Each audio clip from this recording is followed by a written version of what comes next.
You're listening to Irie Jam. Welcome to Planet Irie. How you feeling? You know the sacred call of the lion. We originated in Jamaica, but it actually came from our ancestors way back when. The sacred call of the lion is Irie. So when I'm on say, how you feel? What you say? How you feel? When the lion roars. And now, live from the greatest city on earth, it's Irie Jam. Your favorite radio experience. Welcome to the Jam.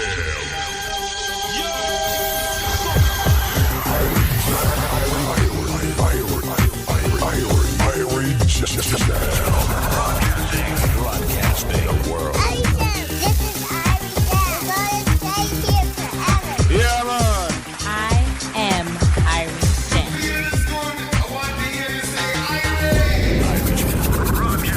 Broadcasting the world. You are now entering the Reggae-lution. This is indeed the fact of the matter, ladies and gentlemen. It's Saturday talk format for Irie Jam here. We are on starting 11 today. And we want to welcome all our listeners and thank you for staying with us on this platform, and to thank the previously produced program here on this platform, Groovin Radio, Ras Clem and his team for his presentation. Thank you. And for the next 50 odd minutes or so, it is our intention here on the fact of the matter. My name is Irwine, Clare, to, as we have always said, provide you information of purpose, information that cause you to action. And in these times, we need to be understanding of what the facts are in order for us to effectuate change in a meaningful way. These are trying times. As I've always said, elections have consequences, and we must be prepared for the consequences and act accordingly, and not necessarily be moved off what we believe in. Yeah, challenging times. And this is from that perspective that we're going to be taking our subject matter today. Again, I say to you, those who are listening, is that if you qualified to become a naturalized citizen in these United States, we urge you to do so. And by qualifying, basically, you have your green card and you have stayed abreast of the law and you have it for at least 5 years. Yes, put in your application 3 months prior to the 5th anniversary. And if you're married to a United States citizen and have your green for at least 3 years and have your green card for at least 3 years, you too qualify. But you must understand what the rules and regulations are. And we do encourage our brothers and sisters. This is not the time to go on like you're bad and do kind of things and can think you will get away with it. No, we can't endorse that kind of activity. Because Caesar's rules change continually for their interests. And when they change their rules, trust me, it's not taking you in mind, but it is to cause havoc in our society. Let's stop shooting ourselves in the leg. All right? But we can make changes. And yes, we are still being inundated from people who wants to travel and have their permanent green card and wondering if they can travel. Sure, you can travel, as long as you have not broken any rules, committed any crimes. Sure, you can travel. Right? Yes, you can travel. You have your permanent green card, which allows you to live, work, and travel here in these United States. But we urge you, abide by the rules and regulations. Don't give them an easy out. So, we trust you had a meaningful week. It was a very eventful week. And every time you think things can't get any different, they get more different. I'll use it at that term. I have a gentleman online with me who understands the issues of the day. And I've been an ardent advocate and lobby for issues germane to Jamaica and the Caribbean community. He speaks facts and he understands the issues. Represented Jamaica at the highest levels in the United Nations and continue to serve the Caribbean community. We welcome the man all the way from St. Elizabeth, now resides in Washington, D.C., Ambassador Curtis Ward. Good morning, sir. Good morning. Do give my state the plug. I live in the suburbs of Washington, D.C., but it is Maryland State, the great state of Maryland. where we have a great governor. With the great governor. From Westmoreland. Exactly. Welcome, sir. It's been a while since you've been on these platforms. Lots have happened. Yes. And we are going through some challenging times, but as you know, we are not. Irwin, yes. Stop right there, because I recently saw the movie Guess Who's Coming to Dinner. Yes. And as Spencer Tracy arrived home that evening, his maid said to him, "All hell done break loose here today." Well, it has been breaking loose for some time now, and every day it gets looser and looser. you know, it gets looser and looser. Amen. We saw what transpired yesterday, but I won't go there yet. I want to go to something that has the potential to have significant impact on healthcare infrastructure in the Caribbean. And that is the ruling recently, or the arguments put forth recently by the Secretary of State, Marco Rubio, as it relates to Cuban healthcare professionals that plays critical roles, as you know, Ambassador, in the Caribbean and elsewhere in the world. Talk to us about the potential there, sir, because that is something that is emerging of significant interest to the Caribbean region. Well, it is so significant that CARICOM heads had an emergency session to discuss that very issue. I haven't seen the outcome of the discussion as yet, but this is a non-starter for the Caribbean. There's no way Caribbean countries can turn their back on Cuba and the healthcare professionals and the educators who Cuba has generously allowed to work across the Caribbean to enhance our healthcare delivery, to enhance our education system. The Caribbean cannot turn its back on that. And when you consider, Irwin, that the U.S. is a culprit in terms of recruiting nurses and teachers from across the Caribbean, diminishing the pool of professionals in the Caribbean, but then would like to say to us, we cannot have professionals from Cuba coming into our system to enhance and help us to alleviate the needs that we have. It is a non-starter. And you know, Ambassador, on that point, when you consider the immigration policies by this administration in removing those who are undocumented, and the emphasis being placed on immigrants with with merit, I should say, based on their professional skill sets, one could anticipate an uptick in outreach into our region for our professionals. You're absolutely correct. There's no doubt about that. The switch from family reunification to merit-based immigration system is going to accelerate brain drain.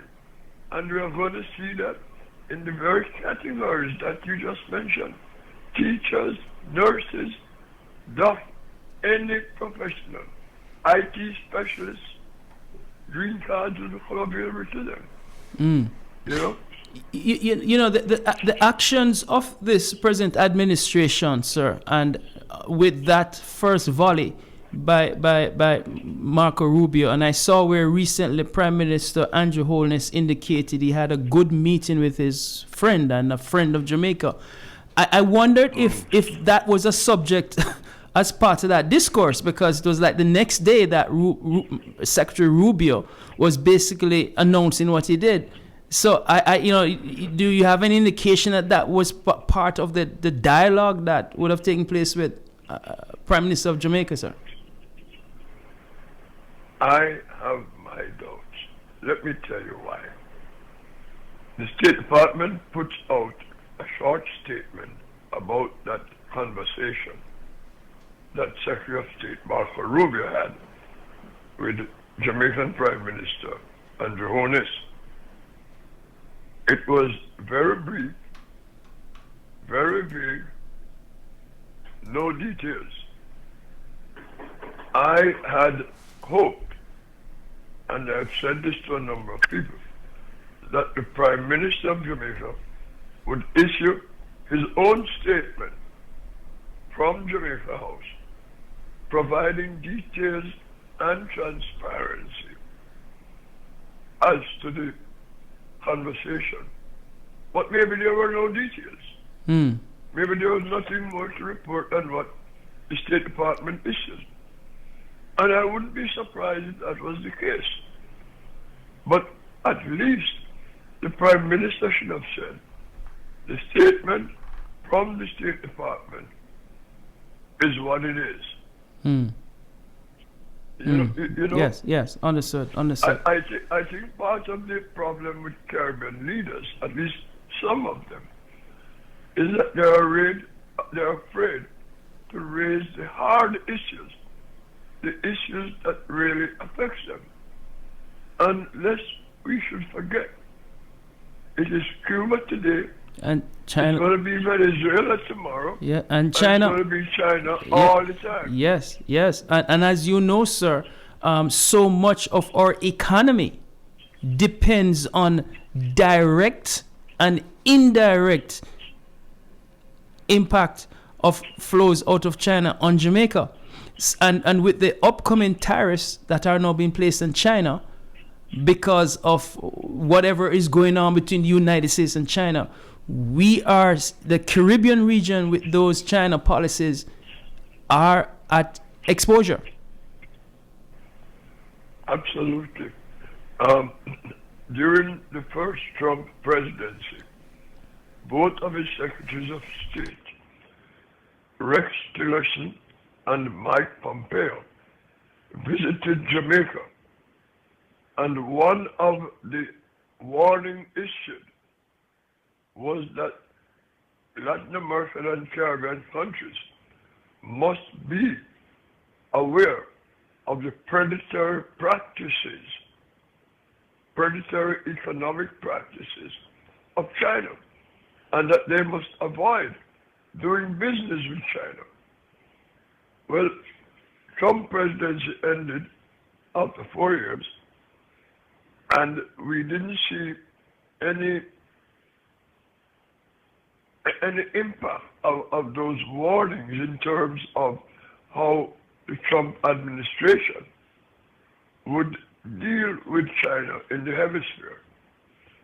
And so now, with a new 4 years in office, and with the new bellicose and aggressive rhetoric on U.S. China policy coming out of the White House, and knowing that Secretary of State Marco Rubio is a hardliner on China, there is going to be some serious policy prescriptions coming down the pipe, which I don't believe the Caribbean countries doing business with China have an answer for. And as I warned on a Jamaican radio program yesterday, the United States foreign policy under President Trump is based on transactions. It's transactional. You will do something for me if I want to do something for you. But in the case, but that only applies to countries that have the power to push back. Exactly. Countries in the Caribbean do not have that power to push back. And so it is going to be, you do what I say or I punish you. Ambassador, with that being said, we now look at some of the things that, when you look at U.S. policies that impact trade, security, and energy, which were kind of hallmarks of the former administration. The question now begs itself: how will those situations be impacted, and the fallout or opportunities for the Caribbean region? Well, let's look at trade first. Excuse me. As you know, Caribbean countries benefit from what used to be the CBI and now the CBERA program, Caribbean Basin Economic Recovery Act, where most goods coming from the Caribbean enter the United States tariff-free, duty-free. CBERA is up for renewal in April, and hearings by the International Trade Commission were held, I believe, in the past week, if I'm not mistaken, or coming up shortly. I don't know CARICOM having a representative making presentation at the meeting. I have no idea, because they never usually do. So I haven't followed them on that. But given what President Trump has said about tariffs, what he has said actually, anyone who charges tariffs on U.S. goods, reciprocated. Exactly. Right. The Caribbean does charge high tariffs on U.S. goods. But what the Caribbean has had going for it over the decades is that the balance of trade, regardless of the tariffs, favor the United States significantly. We buy far more from the United States across the Caribbean, except for Trinidad, who in the past have exported natural gas to the U.S. But all the other countries has a significant trade deficit with the United States. So that has worked to our advantage in keeping CBERA in place. But with the new Trump trade policy, it is no question ever whether CBERA will survive. With regard to the whole situation of energy, where are we with that? Oh yeah, on energy, part of the energy security program, which the vice president was in charge of, and under Obama's administration, Biden himself was in charge of. But under that program, developing alternative energy is critical to the countries of the region. However, natural gas, more broadly, is one of the acceptable alternatives to fossil, to regular fuel oil. Now, Guyana is one of those countries who now are sitting at the top of the oil supply chain, and also natural gas. But specifically out of Trinidad, Trinidad has an agreement with Venezuela to develop the Dragon fields for gas exploration, refined in Trinidad and exported by Trinidad. That agreement with Venezuela is very tenuous,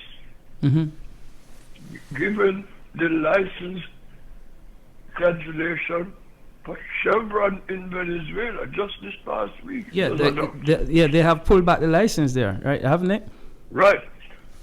And they had granted a waiver to Trinidad under Biden administration to deal with the Venezuela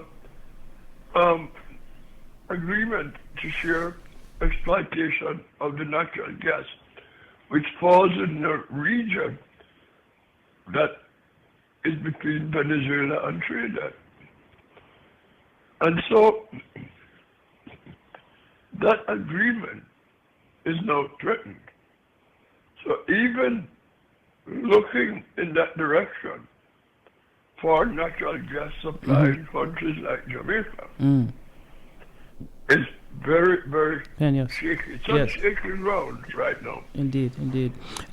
Before we get to the bottom, if we can quickly just say a few words on the whole situation of security. As you know, Jamaica and the Caribbean has always lobbied the United States, especially about the infiltration of guns to its border and also the general trafficking within the region. Where do we see ourselves now in this new regime? Well, that is another area that Jamaica and other Caribbean countries are going to have to figure out a solution which is not obvious. First of all, during the first Trump administration, his first budget in 2017 cut CBSI, that's the Caribbean Basic Security Initiative, programming by 50%. It was reinstated by a friendly Congress at that time, in 2017. I don't consider today's Congress as doing anything outside of what the President requests. Demands. Yes. I say demand. Being kind. But, so, CBSI is in danger. I believe funding for CBSI will be cut in the same way that they shut down the USAID program. Yes. Which help with training of law enforcement, the judiciary, and so on. Right. With CBSI funding, etc. So that is in danger. As far as the gun situation is concerned, this is an administration which holds the Second Amendment above all other parts of the U.S. Constitution. And the Second Amendment, the right to bear arms, the way the Republican Party and this president have interpreted it, means no impingement on the right to own, share, sale, purchase of weapons. Yes. During the Biden administration, a law was passed empowering a new division within the Justice Department to monitor the sale and transfer of weapons, including weapons being trafficked to the Caribbean. Indeed. Ambassador, I want you to hold that point there because it's just about at the bottom of the hour. It's coming up to 11:30 here in New York.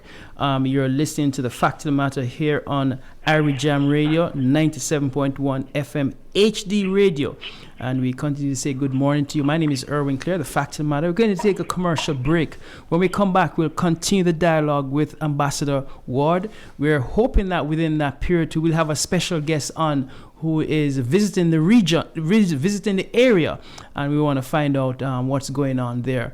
We're going to take a break. We'll be right back. From Black Bridge to the George Washington Bridge, from the top of the Empire State Building to the Blue Mountain Peak of New York City, it's Irwine Jam. WQHT 97.1 FM HD3. It's all about World of Vibe Music Fest. Yes, the rumors are true. Performing live. Credit Card. Friday, March 28th at the UBS Arena, Elmont, New York. Also featuring Dexter Daps.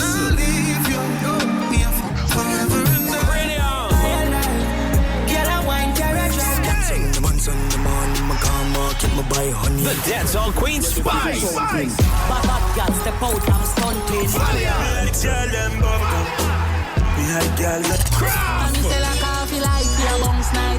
Hosted by Jabba, International Star, Marcus Platinum, DJ Roy. Music by Road International and Massive B. Get ready Friday, March 28th at the U.S Arena, Elmont, New York. For more info, wavemusicfest.com and call 914-570-2864. Get your early bird tickets now before the full lineup is announced. It's the World of Vibes Music Fest. One of a Kind Realty is just that, one of a kind, and so are you. When it comes to the home buying and selling process, well, you deserve personalized assistance. Call us today at 800-997-1592. Whether you're a first-time home buyer with a limited budget or a homeowner looking to downsize, upgrade, or even prevent foreclosure, One of a Kind Realty is here for you. That number again is 800-997-1592. Agents are ready to take your call. 800-997-1592. When you want your food, you want it fresh. You want it from pot to plate. And that's how it's done at Pot to Plate Restaurant. Pot to Plate Restaurant with a different menu every day. Join us for curry goat, oxtail, fried chicken, jerk chicken, brown stew chicken, and more. Sliced fish and more made to order. Join us for specialties like tripe and beans, sweet chili chicken with a different soup every day. Pot to Plate is open Monday through Saturday from 8 a.m. until 11 p.m. and open late on Friday and Saturday. Located at 219-17 Merrick Boulevard in Laurelton, Queens, New York. Place your order today at 718-481-3081. Pot to Plate does delivery and catering for all occasions. Give us a call today and have us cater your next event. 718-481-3081. Deliveries available on DoorDash, Grubhub, and Uber Eats. Google Pot to Plate. See our menu and more. Pot to Plate. How do you want your food? From pot to plate. You seen the ads. Pre-owned cars advertising some dealer websites or search engines with prices seem to be too good to be true, because often they are. Once you go there try to buy one, the final price is thousands more. You've been duped, you've been played. But this won't happen at Major World. That's right, where what you negotiate is what you pay. Some things we can't help, like things like taxes, DMV fees, plus a $175 processing fee. But that's it, no surprises. Don't get duped, don't get played by fake low prices. Come instead to Major World. Major World, 43-40 Northern Boulevard, Long Island City, Queens. Call 1-800-MAJOR-AUTO. Accident, auto injuries, construction site injuries, slip and fall injuries. Injured in an accident? Call Spector and Associates. Hundreds of millions of dollars recovered, and they stand ready to hear your case. Call today, 800-318-8888. That's 800-318-8888. Or visit crashinjury.com. Spector and Associates, your serious injury lawyers. 800-318-8888. Attention business owners, showcase your products to thousands daily on Irie Jam Radio, live on 97.1 FM HD3 and streaming at iriejamradio.com. Call us now, 800-277-1462 today to boost your brand. That's 800-277-1462. Don't wait. Call now, 800-277-1462 to grow your business now with Irie Jam Radio. You're listening to Irie Jam, the ultimate. Welcome back to The Fact of the Matter here on Irie Jam Radio, 97.1 FM HD3. We urge you to join us on every Saturday from 11 to 12 for The Fact of the Matter with Irwine Clare, where we provide you information of purpose, information that calls you to action. That's what we do here on Irie Jam on Saturdays 11 to 12. Of course, we were talking early on with Ambassador Curtis Ward about issues germane to us here in the diaspora, the impact of the Trump's administration on what's taking place worldwide and how we get our part of it. I did say to you that we'll have a special guest on in this segment, and I know that Ambassador Ward will allow me to interrupt our conversation to accommodate this special guest. And I just want to welcome to the New York tri-state area the leader of the opposition, Mr. Mark Golden. I understand he's in town. I want to welcome him to New York. He seemed to have brought with him lots of sunshine and some warmth. Welcome, opposition leader. Hi, how are you doing, Irwine? Well, Can you hear me? Yes, we can hear you loud and clear, sir. How are you doing? Excellent. I'm fine. Thank you. Just arrived, just driving in from the airport. It's a beautiful day here in New York City. Indeed. You would have carried with you some of the experiences of the closing of Reggae History Month in Jamaica into New York and brought some sunshine and warmth. Yes, man.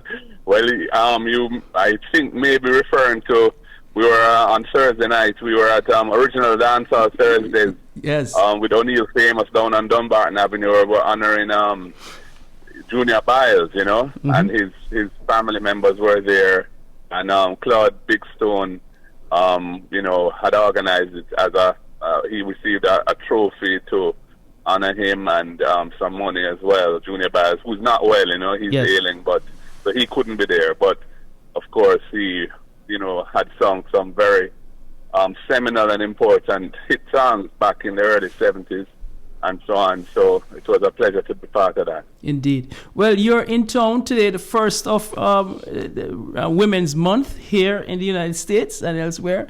We want to welcome you, sir. What brings you to the New York tri-state area at this time, sir? Well, I was invited to come up. We're doing various things. We'll be in Connecticut this afternoon, and we'll be in New Jersey tomorrow. And we're meeting mainly with different diaspora groups and so on. And there's a meet and greet event in the afternoon tomorrow in New Jersey at the is it the Reach Hotel? It's called. Yes. Robert Treat Hotel. Yeah. Yes. And in fact, I'll provide the information later. No, of course, one of the hot topic issues emanating out of Jamaica these days is when we now hear of the Sunshine City moving closer and closer to the confirmation of being a parish in Jamaica. Talk to us some about that. So there seem to be some reticence and some pushback, but the government has been pushing along that process. Share with us what's taking place now, sir. Yeah. Well, it's really a political maneuver by the government, because they have brought legislation to Parliament to establish Portmore as the 15th parish, and they set out the boundaries of this parish in the legislation. And it's actually a smaller area than the existing municipality of Portmore. And it cuts through two constituencies, so that the parish boundary is now going to divide existing constituencies, which is not allowed under our constitution. And the real motivation behind this is to exclude certain communities that are more supportive of our party, and thereby shore up the potential fortunes of one of their MPs in particular. So, we regard this as a blatant act of gerrymandering, and we will be taking the matter to court. But, I don't know, for example, first of all, establishing Portmore as a parish is not going to do anything for Portmore. Not going to provide it with any amenities that it doesn't have, any resources that it doesn't have. As I've said, the motivation is essentially political. And if you're going to do it, why not follow the existing boundaries of Portmore and not realign the constituencies without the input of the Electoral Commission of Jamaica? The Electoral Office is the one who has been mandated since 1980. With all that went on in that election, we have established an independent, non-partisan body, the Electoral Office of Jamaica, which sits under the Electoral Commission, which is supposed to be the ones who deal with boundary issues when it comes to constituencies and electoral divisions. And this legislation is totally bypassing that. And it's a really retrograde step, because they could do it. If you can do it with this, they can do it with any parish boundary and move it to take out or add persons who they want to include or exclude from a particular seat. So we're taking it very seriously, and we're calling on all Jamaicans to look at this issue very carefully, because it is subverting the democracy that we've been building in the country as we've moved away from the scourge of political violence, nearly 25 years ago. Indeed. Let me ask you this, sir.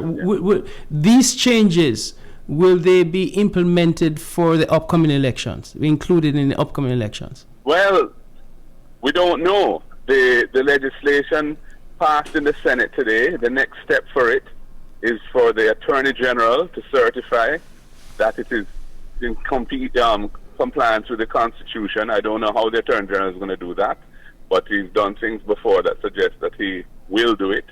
And it then goes to the Governor General for his assent and gazetting. There is a provision in the bill, Clause 1, which says that it comes into effect on a date determined by notice, by the minister giving a notice, a formal notice. So we don't know when he's going to make that notice happen.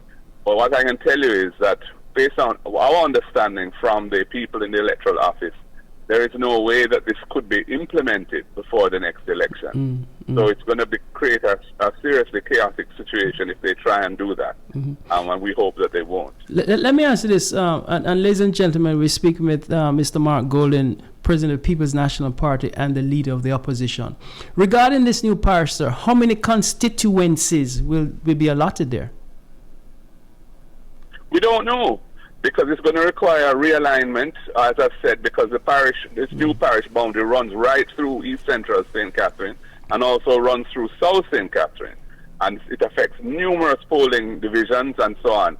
We do not know when the EOJ, if they implement it, and the electoral office has to now work out how the reconfiguration will be done.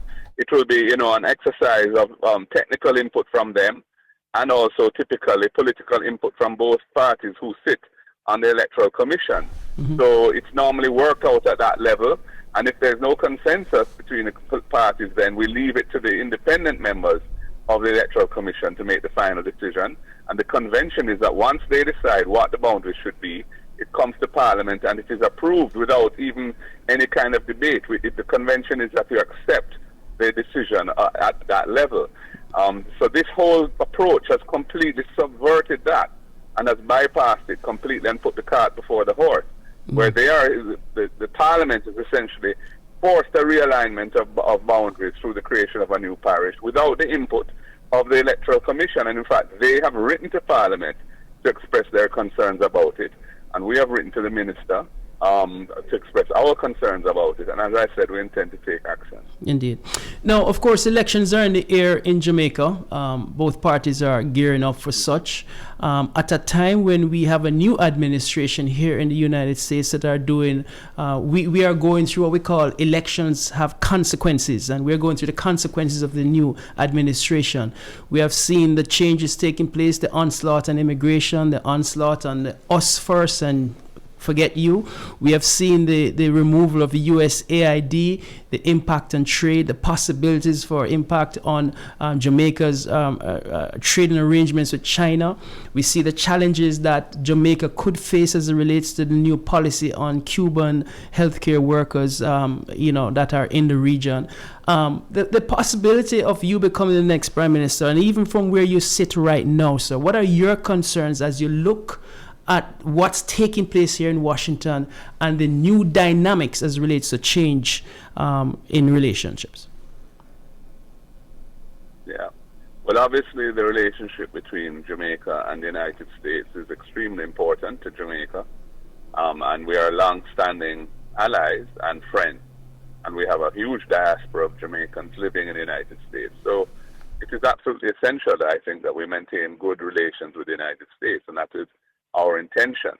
We operate in the foreign policy arena on the basis of principles, established principles of self-determination and sovereignty and respect for all. We're friends of all and enemies of none. So, we will approach the whole matter in that light, but I believe that there's a tremendous role for CARICOM in this, because I think collectively, the multiple nations of CARICOM can speak with one voice on a lot of these issues, which affect us all equally. So I expect that to happen. And I know, for example, the most recent thing, which concerns Cuban medical support to countries around the world, I believe CARICOM's foreign ministers will be meeting to discuss that issue. So I think a lot of these matters need to be dealt with on a regional basis rather than by individual countries trying to take it on their own. We look at the conditionalities and the challenges that face many immigrants in the United States today. as you are well aware, one of the lifelines into our country has to do with remittances and how Jamaicans give back to the region, to its country. One of the things, Leader, is that one of the challenges for diaspora groups has always been, yes, we contribute to Jamaica through those mechanisms, but the whole mechanism of how they participate in some decision-making processes and that are available to all Jamaicans. When home government says that Jamaica is a borderless nation, there seems to be a border when it comes down to our participation. One angle, of course, has always been the concern or the opportunity as to whether or not the time has not come now when a representative from the diaspora sits in the Senate. We saw recently vacancies came up for 3, and there seemed to have been no consideration, although Prime Minister Holness, when he was in a capacity similar to yours, made that pledge that this is something that they pursue. What is your take on that, sir? I am on record as being in favor of the expansion of the Senate so that we could include, I would say, at least 2 representatives from the diaspora to sit in the Senate. You know, and that can be done without changing the dynamics within the Senate in terms of the relative power of the government and the opposition, which is very important because with certain changes to the Constitution, it requires a 2/3 majority. And the way in which our Constitution is structured is that the government does not have a 2/3 majority in the Senate at any time. So certain changes require consensus, and I think that's a very good system and should be preserved. But it can be preserved while at the same time including diaspora representation in the Senate. And I think it just needs a commitment of the political will to go down that pathway. And, you know, when the Constitution Reform Committee was established a couple of years ago now, 2 years ago, I believe, by the current Minister of Legal and Constitutional Affairs. Our 2 representatives on that committee, Tony Hilton and Donna Scott Motley, argued for a subcommittee to be established to look at diaspora issues in the context of the Constitution. But that really never happened. Mm-hmm. And as a result, there's nothing in the Constitution to benefit or include, nothing in the Constitution reform proposals to benefit or include our diaspora. And that is a disappointment. Mm-hmm. I think the current constitutional reform exercise is very flawed, and I don't think it's actually going to go anywhere. Mm-hmm. But when we form government, we're going to revisit this whole issue. We have a lot of issues we want to look at, you know, the role of indigenous groups, Rastafari, Maroons, and so on. You know, there's also the question of making the parliament more accountable and transparent in terms of things like impeachment of members, parliamentarians who bring the office into disrepute and recall. There are a number of things we want to look at, and we want to make it a very participatory process where the ideas of the population as a whole are taken into account. What happened was really in the last 2 years was a window dressing exercise where they had some town halls, but none of the issues that were raised in those town halls found their way into the report that went forward to Parliament. And what was in that report was entirely the agenda of the party in power, essentially, and what they wish to pursue. So that was a big disappointment for us. Indeed. Ladies and gentlemen, Leader, we have online with us Ambassador Curtis Ward. You know him quite well. Ambassador Ward, you're listening to the conversation, so we have a few moments to go. I have to include you. Any questions for the Leader of Opposition, sir? Well, first, let me express welcome to the opposition leader to the United States. Although it is up in your region of the woods, the center of the world. No, thank you, Ambassador Ward. Always good to hear from you, sir. Yes. And one of the issues that I would raise, Irwine, is what do you expect of the impact of the shutting down of USAID programs in Jamaica? Have you been able to do any in-depth analysis of that up to this point? Right. Yes, well, that's a good question. What we have done, we actually met with officials from the U.S. Embassy about a week ago, and they outlined to us that essentially what is happening is that there is an exercise being undertaken where each line item of expense is being reviewed and a justification has to be put forward as to why it should be maintained or not. And then they're seeking exemptions for those particular expenditure items that they think are essential and should be maintained. And that process is underway and is incomplete. I know that there are some important programs in Jamaica that USAID does support around things like conflict resolution in hotspot areas, HIV/AIDS support, and so on. And we're hoping that those critical ones will receive an exemption so that they can continue to assist vulnerable populations in Jamaica who need that help. At the end of the day, I don't think it's going to be, an economy-threatening exercise, but it is going to have a serious impact on those groups that are benefiting currently from USAID support. So we're just hopeful that when the current review, that it won't be a situation where they complete, everything comes to a standstill, but rather that the most important items of assistance are maintained. But we just don't know what will happen because, as you know, currently from day to day, there's things shift so dramatically from day to day. We don't really know what's going to happen. Okay. Mr. I was going to say Mr. Ambassador, but Mr. Opposition Leader, being in town, we want to welcome you, sir. We know that today the plan is for you to be at the Rock there with Michael Duncan and his team. So folks in the Queens area, and you know where the Rock is, off Farmers Boulevard, you may go up there and meet the leader of the opposition. Tomorrow he'll be at St. John's United Methodist Church, where he'll be worshiping there. And then he leaves from there, I should say this afternoon, he goes up to Hartford, Connecticut, the Jamaica Progressive League there on Albany Avenue in Hartford. Tomorrow he'll be at the St. John's United Methodist Church. Services starts at, I think, 10 a.m. in the morning.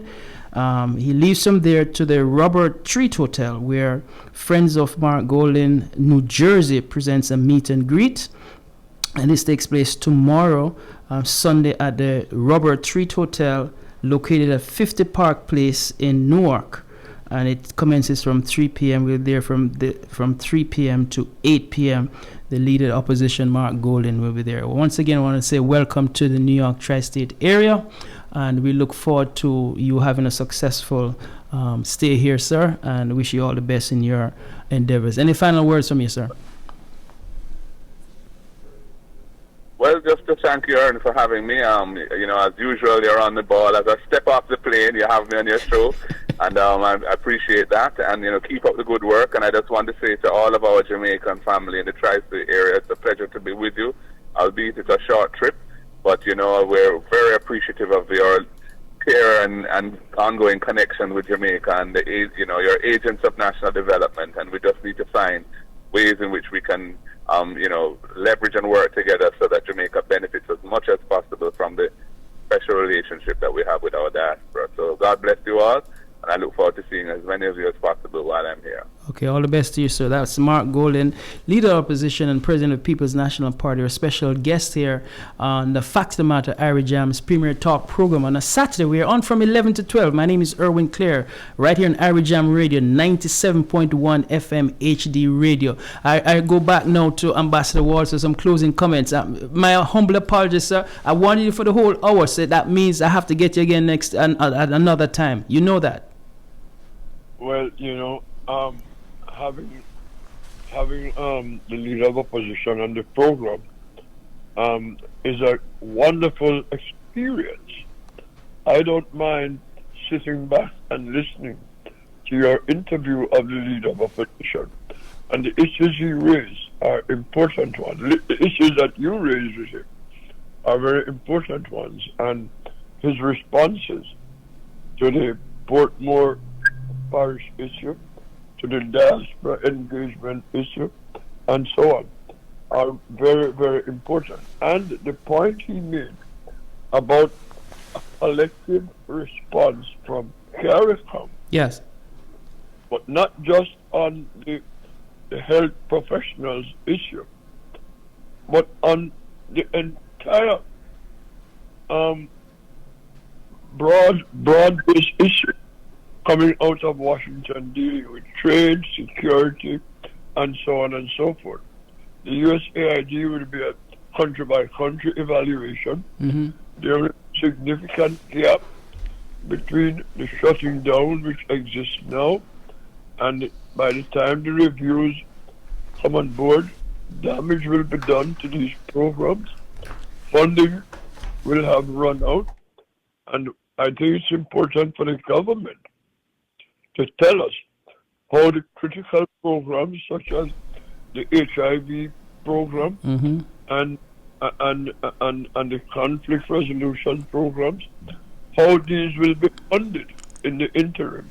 Indeed. And that government really has to step up and respond to that. Okay. But in terms of security and so on and so forth, and the arms trafficking, these are not just country-to-country bilateral issues. They are. But it's also a regional issue.